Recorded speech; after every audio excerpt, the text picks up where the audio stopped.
মই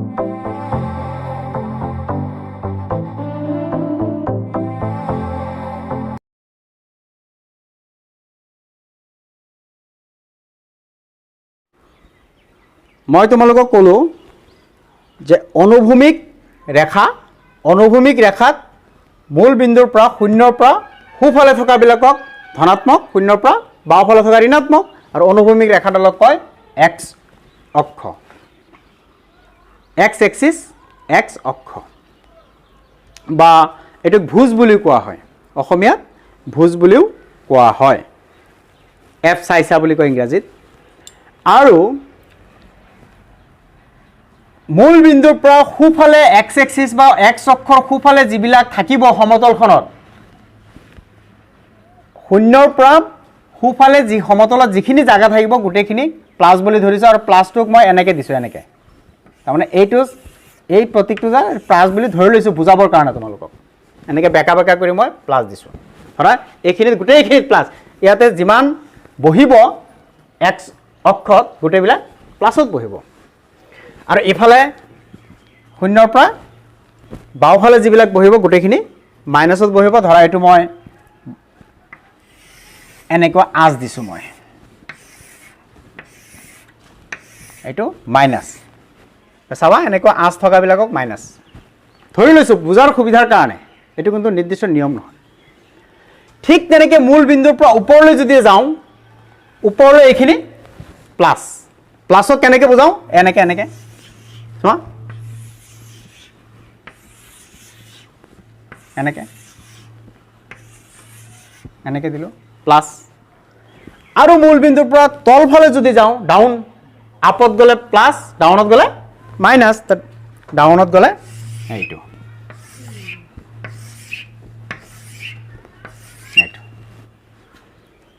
এতিয়া চোৱা আমাৰ যে 4টা চুক আছিলে, এই 4টা চুকত কোৱাড্ৰেণ্ট বুলি কয়। সমতলখনৰ 4টা ভাগত ভাগ হৈছিলে, প্ৰথম ভাগটোক কোৱা হয় প্ৰথম চুক, দ্বিতীয় চুক, তৃতীয় চুক, চতুৰ্থ চুক, তোমালোকে জানা এইবিলাক কথা। প্ৰথম চুকটো ইয়াতে লক্ষ্য কৰা, এইখিনি যদি তোমালোকে লক্ষ্য কৰা তেতিয়াহ'লে চাবা এইবিলাক বেকা চিনটো আছে, ইফালে বেকা চিনটো আছে, ইয়াতে অন্য কোনো চিধা বগা মানে হোৱাইট মানে বগা আচৰ কোনো ধৰণৰ আঁচ আছে নেকি? নাই। তাৰমানে কি হ'ল, এইটোৱে বুজালে প্লাছেৰে, এইটোৱে বুজালে কিহেৰে? প্লাছেৰে। তাৰমানে এইটোত কি থাকিব? প্লাছ আৰু প্লাছ। বুজি পাইছানে কথাটো? মুখস্থ কৰাৰ কোনো প্ৰয়োজন নহ'ব। ছেকেণ্ড কোৱাড্ৰেণ্টত যেতিয়া আমি দ্বিতীয় চুকত তুমি চোৱাচোন, এইটো আছিলে এক্সৰ, এইটো বগা আঁচ আছে নাই? বগা আঁচটো কিহেৰে বুজাইছে? মাইনাছেৰে। বগা আঁচটো কিহেৰে বুজাইছে? মাইনাছ। আৰু এইটো যিটো আছে এনেকুৱা, এইটো কিহেৰে বুজাইছিল? প্লাছ, গতিকে এইটো হ'ল প্লাছ। গতিকে দ্বিতীয় চুকত এক্সৰ ভেলুটো মাইনাছ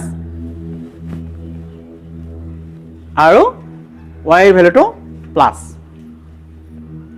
এক্সৰ ভেলুটো মাইনাছ, ৱাইৰ ভেলুটো প্লাছ। তৃতীয় চুকত কি হ'ব আমাৰ? তৃতীয় চুকত চোৱা, গোটেইকেইটা কিন্তু বগা ৰঙৰ চিন আছে। বগা ৰঙৰ চিনটো কি ধৰিছিলোঁ? মাইনাছ চিন ধৰিছিলোঁ। এইটো বগা ৰঙৰ চিন আছে, গতিকে এক্সৰ ফালে গৈ মাইনাছ, আৰু ইফালে যিবিলাক থাকিব এইবিলাকো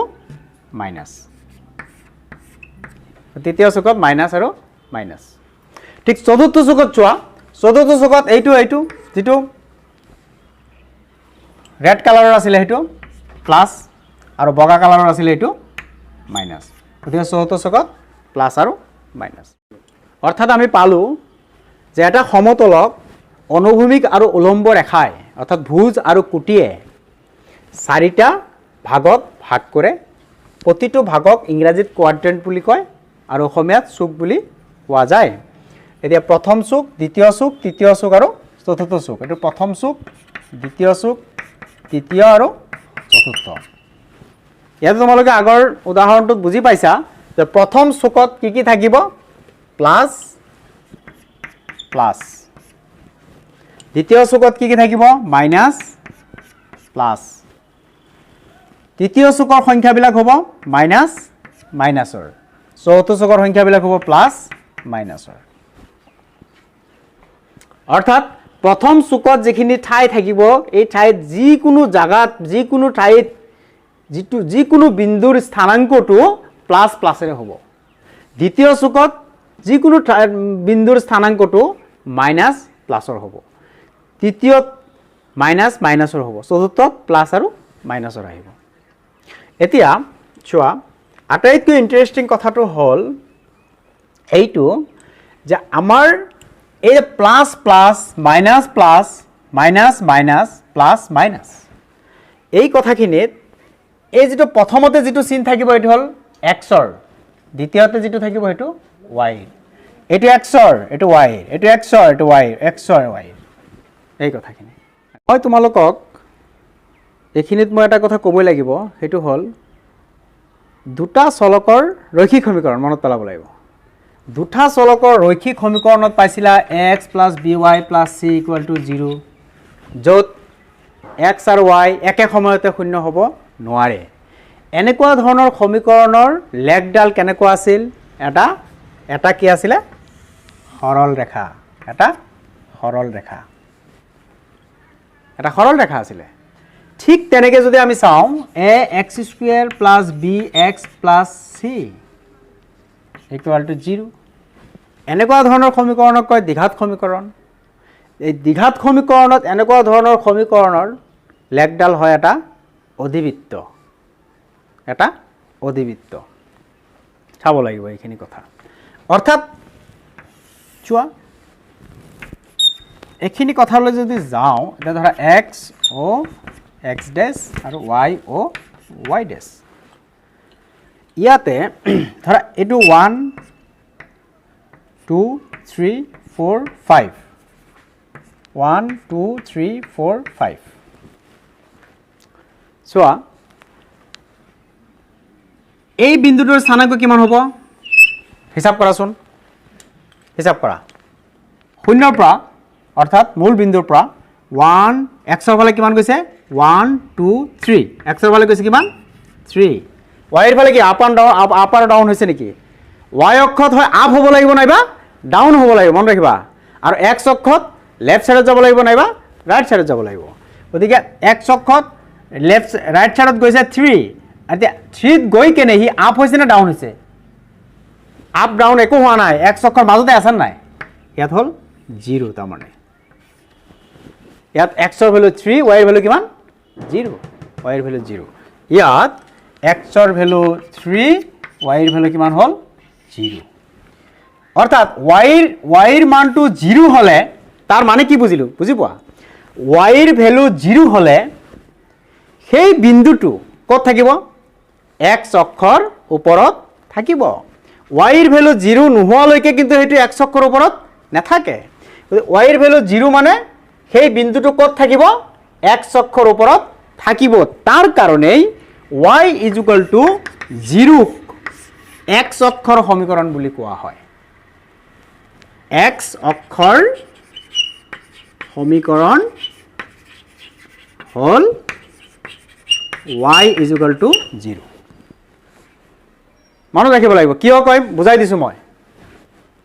ক্লিয়াৰ ঠিক তেনেকে চোৱা তুমি ধৰা এই বিন্দুটোৰ স্থানাংক কিমান হ'ব এই বিন্দুটোৰ স্থানাংক হল চোৱা 1 2 3 4 5 x কিন্তু খুফালেও যোৱা নাই বাওফালেও যোৱা নাই মই কৈছো মনত ৰাখিবা x অক্ষত হয় ৰাইটত যাব RIGHT ৰাইট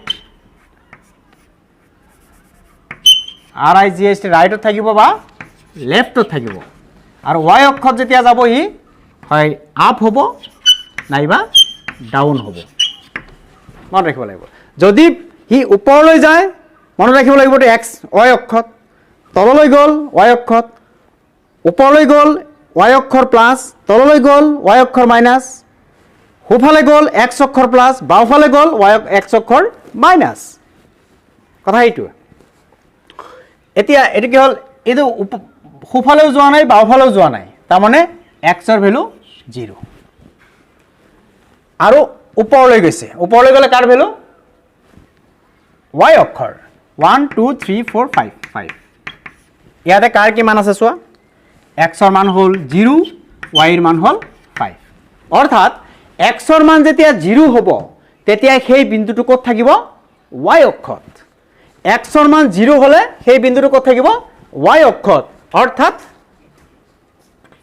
x = 0 হ'ল y অক্ষৰ সমীকৰণ y অক্ষৰ সমীকৰণ y অক্ষৰ সমীকৰণ হ'ল x = 0 কাৰণ xৰ মান 0 হ'লেহে বিন্দুটো ক'ত থাকিব y অক্ষত থাকিব y ৰ মান 0 হ'লে বিন্দুটো ক'ত থাকিব x অক্ষত থাকিব মই ভাবিছোঁ তোমালোকে বুজি পাইছা ধুনীয়াকৈ এতিয়া যোৱা x অক্ষৰ সমীকৰণ কি আছিল y = 0 y অক্ষৰ সমীকৰণ কি আছিল x = 0 তাৰ মানে কি y = 0 মানে x অক্ষৰ ওপৰত থাকিব বিন্দুটো x = 0 মানে y অক্ষৰ ওপৰত থাকিব বিন্দুটো এতিয়া এই বিন্দুটো x অক্ষৰ ওপৰত আছে হালধীয়া কালাৰত যেটো দিছো তাৰ মানে এটো x অক্ষৰ সমীকৰণ y = 0 ধৰা বিন্দুটো ইফালে 1 2 3 4 আৰু ইফালে 1 2 3 বিন্দুটো ধৰা ইয়াত আছে ইয়াত কেনে কলিয়াম চোৱা 1 2 3 4 আৰু ওপৰলৈ কিমান যাব লাগিব এইটো দিল 4 অৰ্থাৎ এইটোৰ সমান্তৰাল ইয়াৰ পৰা এনেকৈ দিলে এইটো সমান্তৰাল হ'ল হ'বনে ঠিক তেনেকৈ ওপৰলৈ কিমান গৈছে 1 2 3 এইটো তেতিয়াহ'লে ইয়াৰ পৰা লম্ব টানিলে তাহলে বিন্দুটো ইয়াত পোৱা গ'ল নে এইটো বিন্দুৰ মান কিমান হ'ব স্থানাংক 4 3 এই 4 3 বিন্দুটোত দুটা লম্ব আঁকিছো এই লম্বটোৱে অক্ষৰ লগত এটা কি সৃষ্টি কৰিছে এটা আয়ত সৃষ্টি কৰিছে ৰেক্টেংগল সৃষ্টি কৰিছে হেকাৰণে এটো প্ৰত্যেকটো দ্বিমাত্ৰিক অৰ্থাৎ কাৰ্টেসিয় কোঅৰ্ডিনেটত দ্বিমাত্ৰিক স্থানাংক জ্যামিতিত দ্বিমাত্ৰিক স্থানাংক জ্যামিতি দ্বিমাত্ৰিক মানে কি x অক্ষ আৰু y অক্ষ দুটা অক্ষ থাকিব দুটা অক্ষৰ স্থানাংক জ্যামিতিত এটা বিন্দুত দুটা লম্ব আঁকিলে সেই লম্ব দুটাই অক্ষৰ লগত এটা আয়ত সৃষ্টি কৰে ৰেক্টেংগুলাৰ কোঅৰ্ডিনেট বুলি কোৱা হয় সেইকাৰণে এইবিলাকক কাৰ্টেসিয়ান কোণ বুলি কোৱা হয় ৰেক্টেংগুলাৰ বুলি কোৱা হয় কাৰণ প্ৰত্যেকটো বিন্দুৱে এটা এটা ৰেক্টেংগুল উৎপন্ন কৰে মন ৰাখিব লাগিব চোৱা আমি লাহে লাহে অলপ ভিতৰলৈ সোমাই গৈছোঁ তাৰ আগতে মই অলপ জমনি দিছোঁ কেনেকুৱা ধৰণৰ চোৱা এইটো আছিলে সৰল ৰেখা এইটো আছিলে সৰল ৰেখা এটা অক্ষ একমাত্ৰিক বুলি কৈ লওঁ এটা অক্ষ একমাত্ৰিকত কি হয় ৰাইট বা লেফট শূন্যৰ পৰা ৰাইট বা লেফট একমাত্ৰিকত যেতিয়া এইটো দ্বিমাত্ৰিক হৈ যাব তেতিয়া কি হ'ব ৰাইট লেফট থাকিব আৰু আপ এণ্ড ডাউন থাকিব তাত কি হ'ব এটা আয়ত হ'ব চোৱা এইটো বিন্দুলৈ চোৱাচোন এইটো বিন্দুলৈ যদি চাওঁ তেতিয়াহ'লে এইটো যদি লেফট হয় এইটো যদি ডাউন হয় এইটো কি তুমি মানুহটো ইয়াত থিয় হৈ আছা ইফালে চাই আছা লেফটৰ ফালে চাই আছা এইটো কি হ'ব এইটো হ'ব বেকৱাৰ্ড ওপৰলৈ আছে মোৰ তললৈ আছে মোৰ সোঁহাতে আছে মোৰ বাওঁহাতে আছে মোৰ সন্মুখতো থাকে যদি আৰু মোৰ পিছফালেও যদি থাকে তেতিয়া ক'ব মোৰ সন্মুখটোক ক'ব ফৰৱাৰ্ড আৰু মোৰ পিছফালৰটোক ক'ব বেকৱাৰ্ড যেতিয়া ফৰৱাৰ্ড আৰু বেকৱাৰ্ডো থাকিব লেফট এণ্ড ৰাইট থাকিব আপ এণ্ড ডাউন থাকিব ফৰৱাৰ্ড আৰু বেকৱাৰ্ড থাকিব তেতিয়া তাক ক'ব ত্ৰিমাত্ৰিক 3 ডাইমেনশ্যনেল কোঅৰ্ডিনেট জিঅ'মেট্ৰি এইটো শেপক ক'ব ত্ৰিমাত্ৰিক এইটো শেপক কোৱা যাব ত্ৰিমাত্ৰিক কোঅৰ্ডিনেট জিঅ'মেট্ৰি একমাত্ৰিকত থাকে খালি ৰাইট এণ্ড লেফট দ্বিমাত্ৰিকত থাকে up and down right left up down ত্ৰিমাত্ৰিকত থাকিব right left up down and forward and backward অৰ্থাৎ আমি মানুহ যে চলাচল কৰিব পাৰোঁ কেলেই পাৰোঁ আমি ত্ৰিমাত্ৰিক জ্যামিতিৰ এটা ত্ৰিমাত্ৰিকভাৱে জন্ম হোৱা 3 ডাইমেনশ্যনেলভাৱে জন্ম হোৱা আমি এটা প্ৰাণী সেইকাৰণে আমি খোজকাঢ়ি গ'লে পৰি নাযাওঁ কাৰণ আমাৰ আপ আছে ডাউন আছে লেফট আছে ৰাইট আছে আমাৰ ফৰৱাৰ্ড আছে আৰু বেকৱাৰ্ড আছে সেইকাৰণে আমি 3 ডাইমেনশ্যনেল জীৱ আমি মই বুজাবলৈ চেষ্টা কৰিছোঁ এইটো তোমালোকৰ 9 বা 10ত নালাগিব 11 12ত লাগিব সেইকাৰণে মই অলপ টাচ দি গ'লোঁ বেক কৰোঁ চ' গতিকে আমি সেনেকৈ পালোঁ একমাত্ৰিক মানে এটা ৰেখা দ্বিমাত্ৰিক মানে এক্স অক্ষ ৱাই অক্ষ দুয়োটা আৰু ত্ৰিমাত্ৰিক মানে এক্স অক্ষ ৱাই অক্ষ জেড অক্ষ পাই গ'লোঁ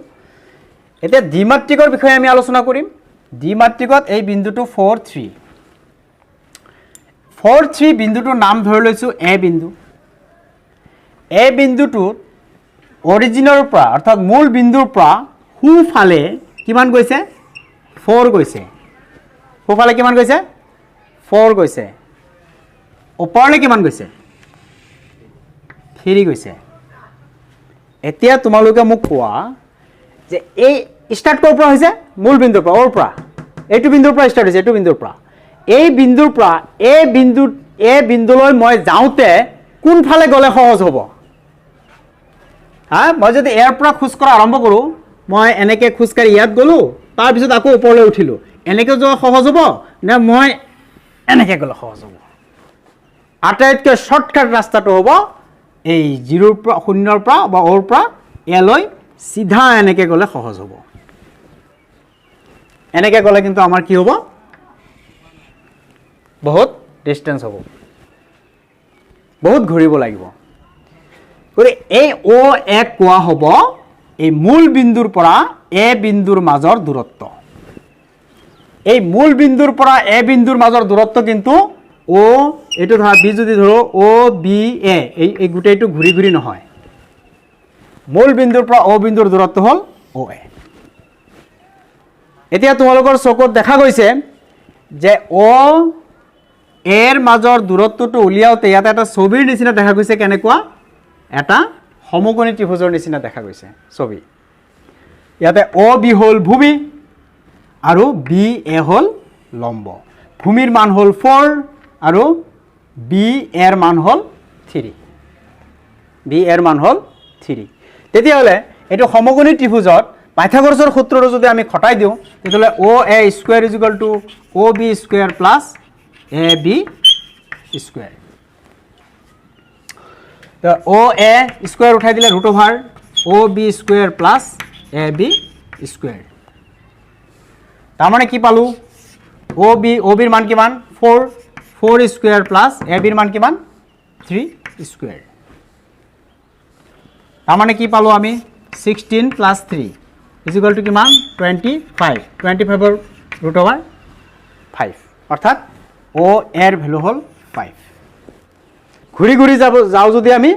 বহুত ঘূৰিব লাগিব কিন্তু এনেকৈ চিধা গ'লে 5 এককতে আমি গৈ পাম